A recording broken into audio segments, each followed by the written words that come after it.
नमस्कार, हरियाणा न्यूज देख रहे हैं आप और मैं हूं आपके साथ हितेंद्र। राज्यसभा की जंग बीजेपी बनाम कांग्रेस। जी हां, हरियाणा में आगामी 16 मार्च को होने वाले राज्यसभा चुनाव को लेकर के सियासी सरगर्मियां तेज हो चुकी हैं।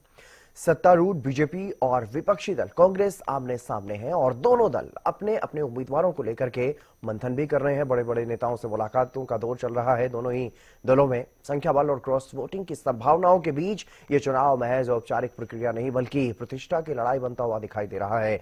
बीजेपी से कुलदीप बिश्नोई, कैप्टन अभिमन्यु, प्रदेश प्रभारी सतीश पूनिया जैसे नामों की चर्चाएं हैं।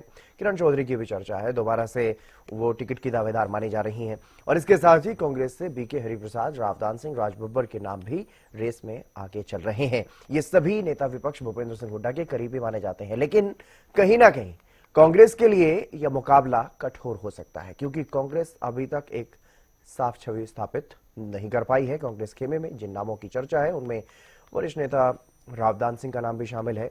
उन्हें लेकर के विवाद भी जुड़े रहे हैं। प्रवर्तन निदेशालय की तरफ से जांच उनके खिलाफ चल रही है अनियमितताओं से मामलों में, और यह मामले न्यायिक प्रक्रिया में भी है, लेकिन राजनीतिक रूप से इन्हें मुद्दा बनाया जा सकता है। रही बात गुटबाजी की, तो कांग्रेस के भीतर गुटबाजी कोई नई बात नहीं है, पहली बात नहीं है कि हो सकती है इस तरह की संभावना, क्योंकि इतिहास ऐसा कांग्रेस का रहा है और किसी से भी गुटबाजी जो है वो कांग्रेस में छिपी नहीं रही है। चाहे सियाही कांड का जिक्र करें या फिर अलग अलग मौकों पर राज्यसभा चुनाव हरियाणा में काफी दिलचस्प नजर आए हैं पिछले दिनों में। ऐसे में पार्टी नेतृत्व के सामने चुनौती ये है कि वो एक ऐसा चेहरा आगे करें जो संगठन को एकजुट रख सके और मजबूती से जवाब दे सके।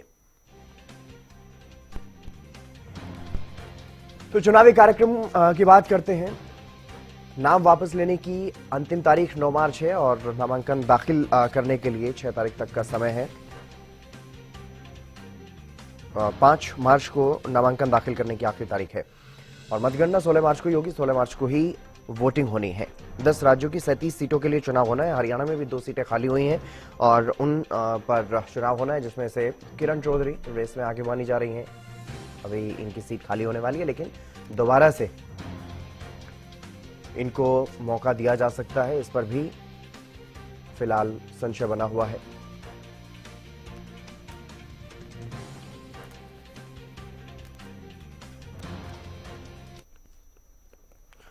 और इसी पर चर्चा करेंगे। कई चेहरे हैं जिनको लेकर के चर्चाएं चल रही हैं। दोनों ही तरफ अलग अलग चेहरों पर चर्चाएं चल रही हैं। हमारे साथ नेहा धवन जी जुड़ गई हैं भारतीय जनता पार्टी से और राय सिंह जी जुड़ चुके हैं कांग्रेस से। सबसे पहले मैं शुरुआत राय सिंह जी आपसे ही करूंगा, क्योंकि कांग्रेस को लेकर के अगर देखा जाए, कांग्रेस के दृष्टिकोण से अगर देखा जाए तो एक सीट ऐसा माना जा रहा है इस बार भी कि एक सीट तो कांग्रेस के खाते में लगभग पक्की है। लेकिन ये लगभग इसलिए लग रहा है क्योंकि पिछला इतिहास आपको भी मालूम है किस तरह से यहां पर उलटफेर होते हुए देश ने देखा है, दुनिया ने देखा है कि राज्यसभा चुनाव में यहां पर संख्या बल होने के बावजूद भी कांग्रेस के हाथ से सीट खिसकती हुई नजर आई है पिछले कुछ इस तरह से राज्यसभा चुनाव में। तो क्या इस बार भी कुछ ऐसा तो नहीं होने वाला? राय सिंह जी, मेरी आवाज आ रही है? जी हितेंद्र जी, लोकतांत्रिक प्रक्रिया में जो राज्यसभा का चुनाव हरियाणा में होने जा रहा है जी, उसमें कल्पनाएं, अटकलाएं और क्या एजेंडा मीडिया में है या सरकार की तरफ से क्या बातें आ रही है, हमें उन बातों से कोई सरोकार नहीं। हमारा सीधा और स्पष्ट पार्टी का जो फार्मूला है, जो हमें बताया गया है कि कांग्रेस एक संगठन से जुड़े व्यक्ति को, अनुभवी व्यक्ति को, जो हरियाणा के हितों पे लगातार जिन्होंने संघर्ष किया है, जिनका हरियाणा की राजनीति से कहीं न कहीं संबंध हो सकता है, रखा है, और प्रदेश के लोगों की जन भावनाओं के साथ जुड़े मुद्दों से जिनका सरोकार नजदीक कर रहा है, ऐसे व्यक्ति को राज्यसभा में भेजने की हमारे हाईकमान का भी प्रयास है और यहाँ कांग्रेस कार्यकर्ता भी ऐसा ही चाहते हैं। हालांकि चुनाव प्रक्रिया में विधायकों की वोट का बड़ा महत्व रहा है, इससे पहले भी आपने देखा है, और हम एक बार फिर स्पष्ट कर देते हैं कि कांग्रेस का जो विधायक है वो बहुत सम्मानित विधायक है। उन्हें अपनी जिम्मेवारी का, उन्हें अपने अनुभव का और कांग्रेस के प्रति जो उनका विश्वास, समर्पण, जो उनका सहयोग हमेशा रहा है, उनका बहुत ज्ञान रखते हैं। और वो राज्यसभा की हम पहली सीट तो जीत रहे हैं, जो हमारे पास संख्या बल है, जो हमारे पास आंकड़े हैं, बहुमत है, और हम अब की बात चाहेंगे कि भाजपा से जो इनका तरीका रहा है लूटने का, लुटवाने का, बहकाने का, फुसलाने का और षड्यंत्र से विधायकों को खरीद फरोख्त करने का जो उनका प्रयास पूरे देश में रहा है, उसका जो प्रयास ये करते हैं वो हरियाणा में अब की बार इनके विधायक ही, क्योंकि 12 साल से जो लगा बीच में विधायक बदल गए हैं, जो नए विधायक शुरू कराए हैं, उन्हें भी पता है कि वो भी अपने क्षेत्र की समस्याओं को लेकर, अपने कार्यों को लेकर और किसी भी प्रकार की जनता की भावनाओं को लेकर सरकार कोई उनके कार्यों में कभी भी किसी प्रकार से प्रयास सरकार ने सार्थक नहीं किया है। तो विधायक इनके नाराज हैं और वो क्या करेंगे ये देखने की बात है। ठीक है, नेहा धवन जी, नेहा धवन जी, क्या फिर से साल 2016 और साल 2022 की जो हिस्ट्री है वो रिपीट होगी इस बार के चुनाव में? देखिए, सबसे पहले तो मैं यही कहूंगी कि जो आगामी राज्यसभा के चुनाव हमारे हरियाणा की जो 2 सीटों पर होने हैं जी, उसके लिए हमारी तैयारी बिल्कुल पूर्ण है। आप देख ही रहे हैं कि हरियाणा में कोर कमेटी की बैठक जो है वो अभी संपन्न हुई और आगामी दिनों में भी कोर कमेटी की बैठक दोबारा से उन नामों का प्रस्तावित जो नाम है उन पर चर्चा करेंगे और हमारी तैयारी बिल्कुल परिपूर्ण है। हमारे जो विधायक हैं वो पूरी तरह से अपनी पार्टी के साथ निष्ठावान तरीके से जुड़े हुए हैं। जहां तक बात कांग्रेस की है, देखिए हम कभी भी इस विचारधारा से नहीं आते हैं कि लूट खसूट की राजनीति हमने कभी की हो और ना ही दूसरों को डराने धमकाने का हमारा कोई व्यवहार रहा है। ये कांग्रेस की परिपाटी रही है। कांग्रेस ने इतने लंबे वर्षों तक देश के अंदर जिस तरह से शासन चलाया, उस शासन इतने लंबे समय तक शासन चलाने का एकमात्र ही उद्देश्य था कि सत्ता को हासिल करना है, किसी न किसी तरीके से करें। वो उनका कल्चर रहा है, हमारा कल्चर नहीं है। हम बहुत ही शुद्धता से चुनाव को लड़ने की बात करते हैं और शुद्धता हम अपने चुनावी रणनीति में रखते हैं। जहां तक बात है जीत की, देखिए आप भी जानते हैं राज्यसभा की सीट के लिए कुछ ऐसे नाम होते हैं जिन पर कई बार कई दलों के लोग दल से ऊपर उठकर भी वोट करते हैं जी। तो ये तो अपने दल को संभालने की बात कांग्रेस की रहनी चाहिए। अगर कांग्रेस अपने दल के विधायकों को संभाल नहीं सकते और उसका जो बात है वो बीजेपी पर डाल दें कि हमने उनको डराया या उनको पैसे दिए या कुछ और ऑफर किया, जिस तरह से उनके मत और विचार को हमने परिवर्तित किया। लेकिन मुझे लगता है कि कांग्रेस के प्रवक्ता अभी जो यहाँ बैठकर बोल रहे हैं उनको भी ये बात समझनी चाहिए कि अपने दल के विधायकों पर आपकी अपनी पकड़ होनी चाहिए। और जहां तक आप अभी अपनी इस न्यूज को शुरू करने से पहले आप बात कर रहे थे गुटबाजी की, देखिए कांग्रेस हमेशा से गुटबाजी के चक्कर में ही अपनी टिकट खोती आई है और अपना वर्चस्व खोती आई है। अगर अभी भी यही बात हो रही थी कि हुड्डा खेमे से ही राज्यसभा सांसद का नाम नॉमिनेट होगा, जो भी नाम उनके प्रस्तावित चल रहे हैं वो हुड्डा गुट के ही समर्थक हैं, हुड्डा गुट के नजदीक हैं, हुड्डा जी के नजदीक हैं।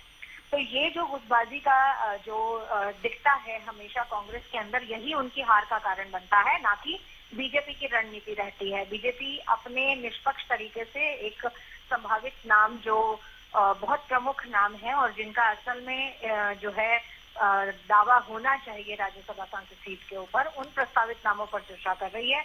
और शीर्ष नेतृत्व के साथ मिलकर कोर कमेटी हरियाणा की, जिसमें माननीय हमारे प्रदेश अध्यक्ष जी, माननीय मुख्यमंत्री नायब सिंह सैनी जी, मोहनलाल बडोली जी, हमारे प्रदेश के प्रभारी सतीश पुनिया जी, प्रदेश के संगठन महामंत्री फनिंदर नाथ जी और अन्य जो कोर कमेटी के प्रमुख नेता हैं, वो सब मिलकर एक चर्चा में हमारे नाम आता है। यहाँ पर कोई एक नाम नॉमिनेट नहीं होता है कि एक परिवार से या एक गुट से संबंधित हो वो नाम आएगा, ऐसा नहीं रहता है। हमारे यहाँ एक पूरा सदन बैठता है, उस सदन में संभावित नामों पर चर्चा होती है, उसके कौन और कौन सब डिस्कस होते हैं और जिस तरह की रणनीति बनाई जाएगी वो बहुत अच्छे नाम आपके सामने आएंगे। और भविष्य में हमें मालूम है कि हमारी जीत जो है हमारे प्रयासों की वजह से, हमारी रणनीति की वजह से हमारी जीत संभव है।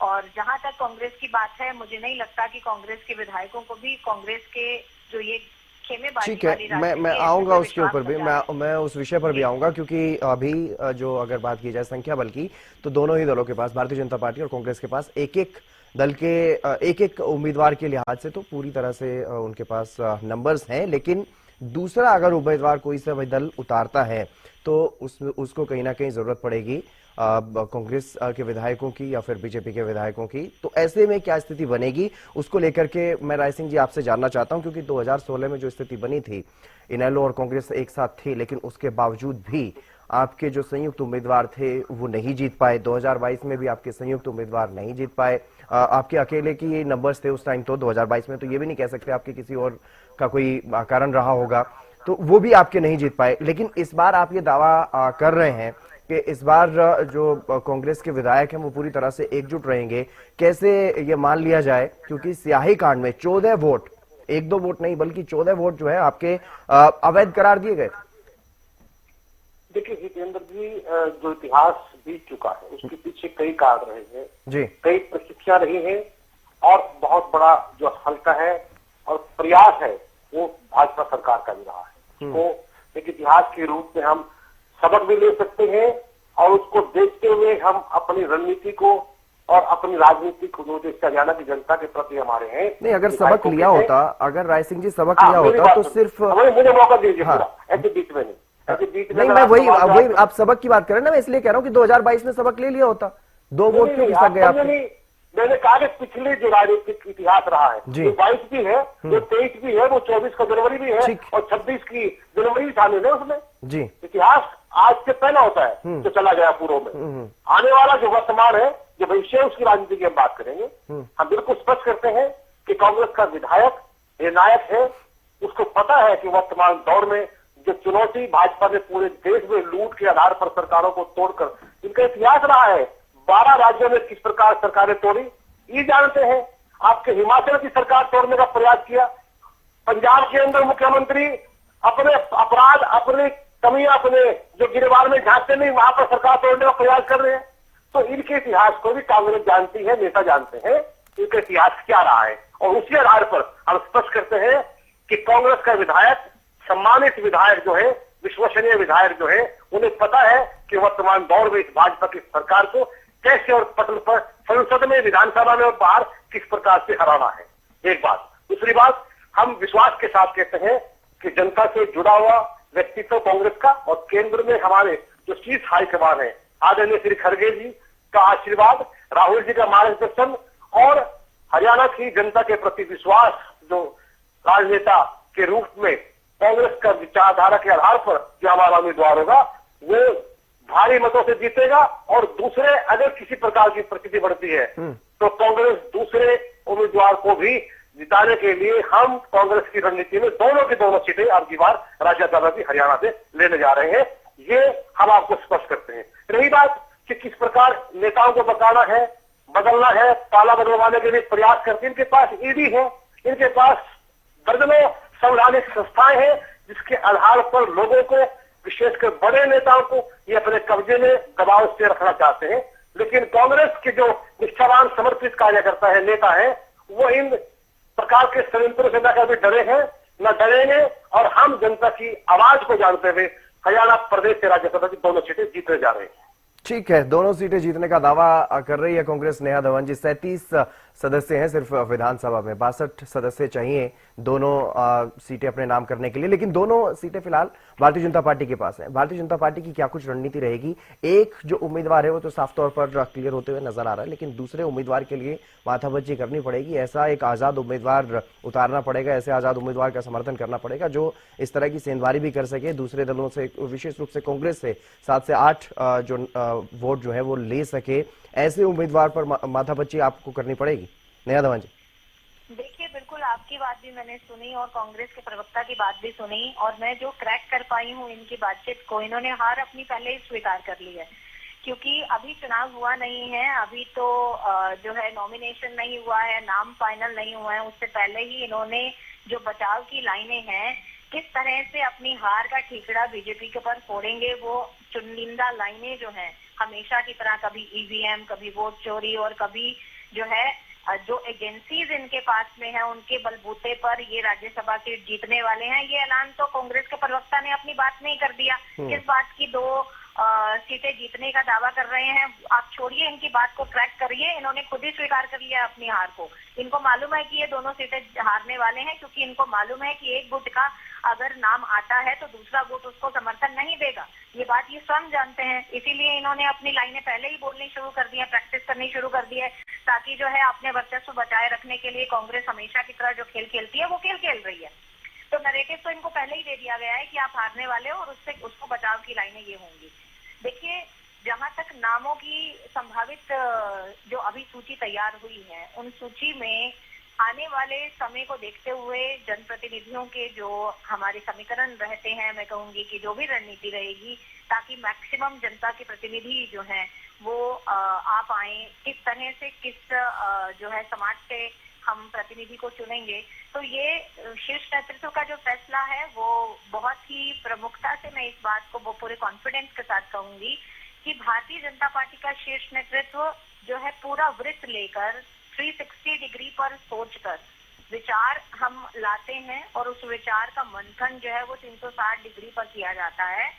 उसके चारों तरफ हर दिशा में उसकी क्या मैसेज जाएगा, किस तरह से वो मैक्सिमम जनता को रिप्रेजेंट करेगा नाम, हम पूरी मंथन चिंतन करके इस विषय को आगे रखने वाले हैं। जो भी हमारे नाम आएंगे वो नाम लोगों के पसंदीदा होंगे, समाज के अंदर उनके प्रमुख भूमिका होगी और राज्यसभा सांसद बनने के बाद वो प्रमुख भूमिका में रहेंगे और समाज को रिप्रेजेंट करेंगे। यही हमारी मंशा जो है, विचारधारा जो है समाज के चिंतन की, समाज की सेवा की जो है वो रहेगी, ताकि वो नरेंद्र मोदी जी की टीम में शामिल होकर हरियाणा प्रदेश में किस तरह से विकास का जो बीड़ा है वो उठाएंगे और केंद्रीय नेतृत्व में चलने वाली सभी योजनाओं को किस तरह से हरियाणा की पृष्ठभूमि पर उतार पाएंगे। यही संभावित नाम जो है वो हमारे रहेंगे और जो भी नाम रहेंगे वो बहुत अच्छे नाम रहेंगे। भारतीय जनता पार्टी का प्रत्येक कार्यकर्ता उसका समर्थन करेगा। हमारे यहाँ पर जो शीर्ष नेतृत्व फैसला करता है, छोटे से छोटा कार्यकर्ता, पन्ना प्रमुख तक का कार्यकर्ता उसी नाम के साथ ही अपना मत, अपना विचार रखेगा। हमारे यहाँ पर कांग्रेस की तरह परिपाटी नहीं है। मैं यही बात कहूंगी कि ये जो आप सही मायने में कांग्रेस के प्रवक्ता की लाइनों पर अगर थोड़ा सा भी ध्यान देंगे तो आपको पता चलेगा कि हार उनकी निश्चित है। वो खुद भी इस बात को स्वीकार करते हैं। ठीक है राय सिंह जी, सवाल यहाँ पर ये है क्योंकि अभी से कुछ जो सुर उठने शुरू हो गए हैं कांग्रेस में, ये है कि अगर बाहरी नेता को उम्मीदवार बनाया जाता है तो अलग स्थिति होगी, बाहरी नेता का थोड़ा विरोध रहने वाला है। क्या हरियाणा से ही कोई नेता राज्यसभा भेजने की रणनीति है कांग्रेस की, या फिर जिस तरह से नाम चल रहे हैं राजबब्बर या फिर बीके हरिप्रसाद जैसे नेताओं के जो नाम चल रहे हैं, अगर उनको टिकट दी जाती है तो क्या फिर से 2016 वाली स्थिति बन सकती है? क्योंकि पहले भी यही कमोवेश कुछ स्थिति थी। देखिए हितेंद्र जी, जो इतिहास चला गया पहले भी मैंने बताया, उस विषय में हमें अपना स्पष्ट नहीं, मैं इतिहास में 2022 की बात नहीं कर रहा हूँ। बार बार आप उस विषय को हाँ। अपनी कल्पनाओं में, अपने एजेंडे में हम आपकी बात को नहीं रख सकते। हाँ। हमारी पार्टी का उद्देश्य है, जो लक्ष्य है, जो मैंने आपको स्पष्ट पहले भी किया है। जहां तक भाजपा की प्रवक्ता को मुझे लगता है राजनीतिक ज्ञान नहीं है, ये मुझे लगता है कि तथ्यात्मक तरीके से अध्ययन नहीं करती विषयों का और विषयों को भटकाने का प्रयास इनका हमेशा हर एजेंडे में रहा। अब आप अभी नहीं, राय सिंह जी आप अपनी ही बात देखिए ना, अपनी ही बात। एक मिनट मेरा सिर्फ ये निवेदन है कि आप अपनी ही बात रखिए। तथ्य की बात आप कर रहे हैं। मैं नेहा धवन जी से भी सवाल लूंगा, क्योंकि वहां पर भी बाहरी और हरियाणा के या फिर मौकाप्रस्त नेताओं को मौका दिए जाने की जो बात है उनसे भी वो सवाल लेने वाला हूँ। लेकिन राय सिंह जी, सवाल ये है, एक तरफ आप कहते हैं इतिहास बीता हुआ हो गया है, इतिहास पर ना जाइए। इतिहास के अलावा अगर मैं ट्रैक रिकॉर्ड की, कांग्रेस के ट्रैक रिकॉर्ड की बात कर रहा हूं, तो आप मेरी कल्पना बता रहे हैं, आप मेरे पर जो सवाल उठा रहे हैं। ठीक है, तो क्या मैं वो ट्रैक रिकॉर्ड ना देखूं? क्या वैसी स्थिति नहीं है? देखिए हितेंद्र जी, जब एक ट्रैक रिकॉर्ड की आप बार बात कर रहे हो, उस विषय पर हमने आरंभ से ही आपके संवाद की प्रक्रिया में भाग लेकर स्पष्ट कर दिया, तो क्या आपके पास भाजपा के अलावा या इस एजेंडे के अलावा कोई और प्रश्न नहीं बनता? अरे हमने कह दिया, स्पष्ट कर दिया है कि राजनीतिक इतिहास भाजपा के लोगों को देखिए, आप उनको देखिए पूरे देश में कि उनकी हालत क्या है। बात कर रहे हैं कि नरेंद्र मोदी जी का संदेश लेकर आएंगे भाजपा की प्रमुखता। अरे नरेंद्र मोदी जी का संदेश पूरी दुनिया ने देख लिया है, वो सरेंडर कर चुके हैं अमेरिका के सामने, और राजनीति में उनकी हालत क्या है वो आज की मीडिया नहीं बताएगी। तो ये आज के हालात जनता जानती है। ये जो हालत है, क्या ये इसका राज्यसभा चुनाव में कोई फर्क पड़ने वाला है, आपको लगता है? ये देखिए, बिल्कुल नहीं। जो बात की नरेंद्र मोदी जी के विजन की बात कर रही है, उसका मैंने नहीं, मैं वही कह रहा हूँ कि बीजेपी के विधायक क्या इस बात से टूट जाएंगे? और आपको जितने विधायकों की जरूरत है, क्योंकि 37 विधायक आपके पास है, आप दोनों सीटें जीतने का दावा कर रहे हैं, 62 विधायक आपको चाहिए, 62 विधायक आपको चाहिए सर, वो मिल जाएंगे आपको? हितेंद्र जी, अगर भाजपा के विधायकों में जो जनता की वोट लेकर और किसी भी प्रकार के विधायक बने हैं, उनकी आत्मा अगर जाग चुकी है उस एक्शन फाइल को लेकर, इस प्रकार अडानी को बचाने के लिए देश को गिरगिरफ्तार किया अमेरिका के सामने, ये कांग्रेस में होता है। ये आमतौर पर कांग्रेस में होता है, भारतीय जनता पार्टी में नहीं। चलिए ठीक है, भारतीय जनता पार्टी की बात कर लेते हैं नेहा धवन जी, क्योंकि आमतौर पर ये देखा जाता है कि जब भी राज्यसभा चुनाव आते हैं तो कई बार जो मौके की राजनीति करने वाले लोग हैं, ऐसे लोगों को भारतीय जनता पार्टी की तरफ से भी प्राथमिकता दी जाती है, राज्यसभा भेज दिया जाता है। क्या इस बार भी ऐसा ही होने वाला है, ऐसे ही उम्मीदवार का चयन होने वाला है, या फिर जो जमीनी तौर पर जो नेता जुड़े हुए हैं भारतीय जनता पार्टी के साथ, पहले से ही लगातार काम कर रहे हैं, क्या ऐसे भारतीय जनता पार्टी के साथ जुड़े हुए नेता को मौका मिलेगा, या फिर जो मौके की राजनीति करते हैं ऐसे उम्मीदवार चुने जाएं? मैं आपको बीजेपी का व्यवहार थोड़ा सा समझाने की कोशिश करती हूँ, जल्दी से। देखिए, लास्ट कमेंट। हाँ बिल्कुल, जल्दी से समझाने की कोशिश करती हूँ। देखिए, भारतीय जनता पार्टी में अपने मूल कैडर का भी ध्यान रखा जाता है, और जब हम संगठन के विस्तार की बात करते हैं तो अन्य दलों के समर्थक जो व्यक्ति रहते हैं, वरिष्ठ नेता रहते हैं, वो भी जब नरेंद्र मोदी जी की और भारतीय जनता पार्टी की नीतियों में अपना समर्थन दिखाते हैं तो उनका भी हम खुले हाथों से उनको भी हम स्वीकार करते हैं, क्योंकि अपना दल, अपना परिवार बड़ा करना प्रत्येक राजनीतिक दल का धर्म होना चाहिए, वो भारतीय जनता पार्टी का भी है। और जब कोई वरिष्ठ नेता अपने पूरे कार्यकर्ताओं के साथ में, अपनी पूरी पृष्ठभूमि के साथ में एक दल से दूसरे दल में जाता है, या यूं कहूं कि भारतीय जनता पार्टी में अपनी पूरी निष्ठा दिखाता है, तो उसका स्वागत और उसको वो स्तर, उसका स्टेटस के अनुसार वो पद देना चाहिए, मैं ये मानती हूँ, क्योंकि इस तरह से ही अपने दल का प्रचार प्रसार और विस्तार बढ़ता है। और ये राजनीतिक की दृष्टि से, क्योंकि आप जानते हैं राजनीति दल क्या है, सिरों की काउंटिंग है, बाजुओं की काउंटिंग है। जब तक आपके दल में बहुत ज्यादा लोग नहीं होंगे तब तक आपका राजनीतिक दल का कोई महत्व ही नहीं रहता है। आज कांग्रेस है, इनेलो है, जेजेपी है, वो क्यों इस तरह से जो व्यापक स्तर पर राजनीति में जो है रिजल्ट नहीं दिखा पा रहे हैं? क्यों नहीं दिखा पा रहे हैं? क्योंकि उनके पास आज की तारीख में नंबर्स कम हैं। और जहां तक बात मैं फिर रायदान सिंह जी को ये कहूंगी कि मैं पिछले 9 वर्षों से हरियाणा प्रदेश की प्रवक्ता हूँ, 9 वर्षों से। आप तो जुम्मा अभी दिखने लगे हैं मीडिया पर, टीवी पर अभी कुछ ही दिनों से दिखने लगे हैं, जब से आपके प्रदेश अध्यक्ष जी चेंज हुए हैं। तो इसलिए ज्ञान की बात आप कीजिए। और दूसरी बात, राय सिंह जी, मैं लास्ट कमेंट आपसे ले लूंगा, आपसे लास्ट कमेंट में ले लूंगा जी। हरियाणा की सबसे अधिक पढ़ी लिखी महिला हूँ और masters in political science and masters in public ठीक है मैडम, उन्होंने भी शायद आपका परिचय नहीं मांगा है, उन्होंने भी शायद आपका परिचय नहीं मांगा है। ठीक है, उन्होंने एक सवाल उठाया था आपकी राजनीतिक समझ को लेकर के। राय सिंह जी, आखिरी कमेंट सर, जल्दी से सर।